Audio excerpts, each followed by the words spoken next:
Hello everyone, welcome today. We are talking to Donald Trump about the Suez Canal. The canal was dug by Egyptian hands, and Egyptians sacrificed their lives. American contributed neither money nor labor nor any effort to the construction of the canal. At the time of the digging of the Suez Canal, American was an emerging nation with no international weight. Gamal Abdel Nasser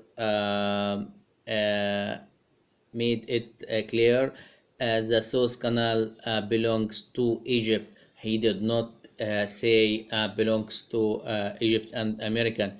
We hope Egypt reconsiders the canal's transit fees for American ships. I want to use something about Donald Trump. Donald Trump, he is not learned to history, and Egypt, it's very strong. And thank you.